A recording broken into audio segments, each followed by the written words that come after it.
Okay, 1911 Series 80 reassembly. We'll start with the frame, trigger. You have a short side and a long side. The long side goes down. It's going to drop right in those tracks right there. Easy. Magazine release is next. Drops right in. You will need to push it slightly out to get the little lock to engage in the proper slot. And there it goes. We're good there. Next is going to be the disconnect. This is the way that works best for me. You can watch 10 different videos and they'll tell you 10 different ways to do it. This is what's been successful for me.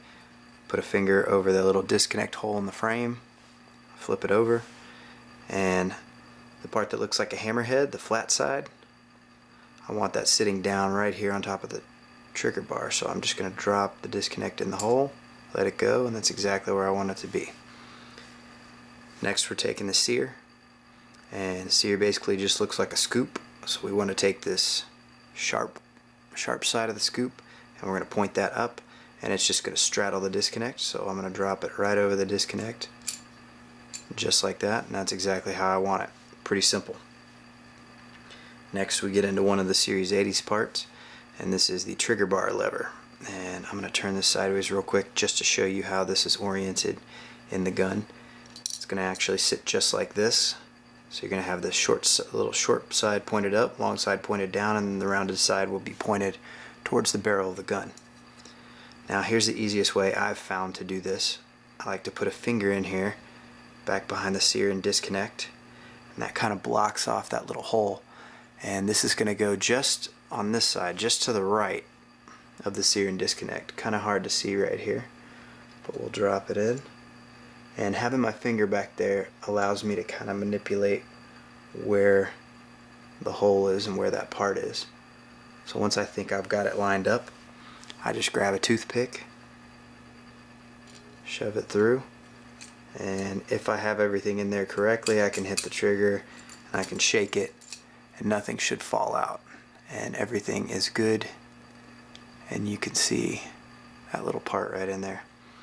So we'll flip it over. It should be stacked. I could remove the toothpick, take my sear pin, drop it in, and we're good. Again, shake to check. Everything's good. Next Series 80 part, I'm going to keep my finger on this sear pin so it doesn't fall out. It is going to be oriented just like this, and the hammer pin is actually going to hold that in place. So what we're going to do, it's going to drop. Oh, excuse me, it did drop. It's going to drop right here. I'm just going to slide it again to the right, and that's as easy as it is. And you'll see that top little lip sits right in this recess right here, that little finger that sticks off. That's exactly where we want it. Now we can come in with the hammer. We'll get the strut out of the way, put the hammer in, and I'm just going to take a peek through that hole to line it up. Once we've got it lined up, we'll drop that hammer pin in. Simple as that. Okay, next thing is the sear spring, and we've got a little flange here at the bottom. That little flange sticks in this little slot in the frame right here. So that flange, that slot. So we're going to put this right here, make sure that drops in where we want it, and that's exactly what we want. We'll bring a strut down. We'll take the mainspring housing. You see that little hole in the top of the mainspring housing? We want that strut right there sticking in this hole when we slide it up. So for right now, we're just going to slide it part of the way in. So we got to get the grip safety in there. So take our grip safety, and that just drops right in. You may need to shake it around to get the strut lined up underneath it. And there we go. That went in real clean. We will take our mainspring housing pin, and remember, you've got a convex side and you've got a concave side with a little dent in it. we want to push the convex side in first. So right there, and I've got a little block to tap it on. There we go. That's in. Next is going to be the safety. And to get that safety in, we've got to have our hammer cocked back. So we'll cock the hammer back all the way. Do not squeeze the trigger while this hammer's cocked back unless your slide's on. I've seen people do that on some videos. You can do a lot of damage to your gun like that, so just don't do it. Wait till you get the slide on, or if you do want to release this hammer up, hold on to the hammer and then hit your trigger and let it up gently so you don't crack your frame, bend your hammer, you know, all kinds of damage you can do there. So we will grab our little plungers. We've got the slide stop plunger. Slide stop plunger is actually a little bit smaller. You see the size difference in these two plungers. The bigger plunger is a safety plunger. Small one goes in first, just like that. Then we will drop the safety in, and just a good solid push down and wiggling up and down, and it should squeeze in there and push that that plunger in. So we are good with those parts. That's pretty much it for the frame for right now. We're going to move on to the slide. So exact opposite order of how we tore down. We've got our extractor first. And we'll drop that extractor in. And if you get a good view up here, let's see. Yeah, if you get a good view here, you'll see that we need to get this little hole and a part in the extractor's got to be lined up so that we can put this plunger and this plunger spring in. It's going to go right through here. So if it will not go down, and this one did, but if it will not, you may need to push your extractor in and out until you find that hole that lines up and you can push this down.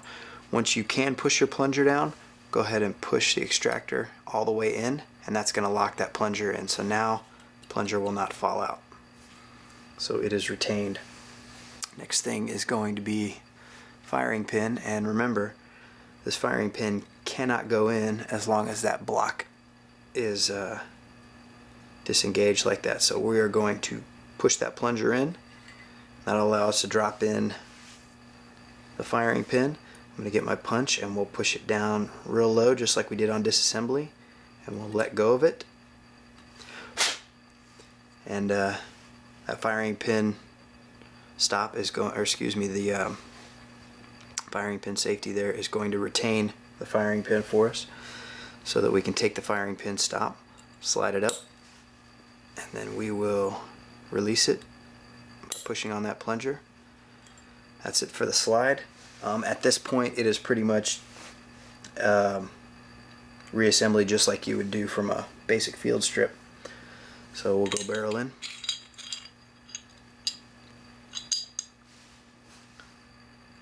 Make sure my link's up out of the way. Okay. Guide rods in.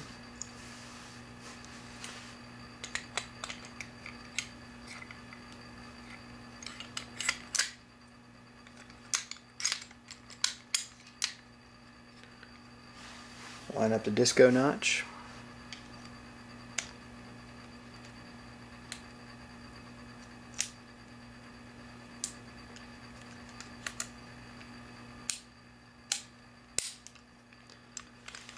Good there.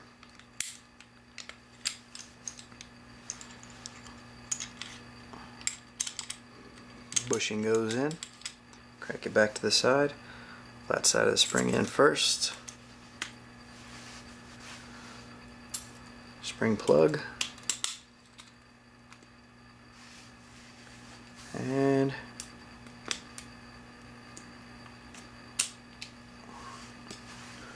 okay, at this point, the next thing we need to do is check to make sure all of our safety functions are operable. So I've got the thumb safety on right now. I am not going to engage the grip safety. I'm just going to squeeze the trigger. We should get nothing. Good, it will not go. We'll go ahead and squeeze in the grip safety. Thumb safety is still on, so we should get nothing. Good. I'm going to take the thumb safety off, but I am not going to engage the grip safety, and we should still get nothing. So all of our safeties are functioning properly. Now if we do squeeze that in, we should get a fire, and we're good. Last thing you can do is a little pencil test. Make sure you get a pencil with a good eraser on it. Drop the eraser in first, and we should get projection. There we go. At this point, the only thing left is putting these pretty grips back on, and I won't bore you with that. I hope that video was useful for you. Feel free to leave any comments or questions.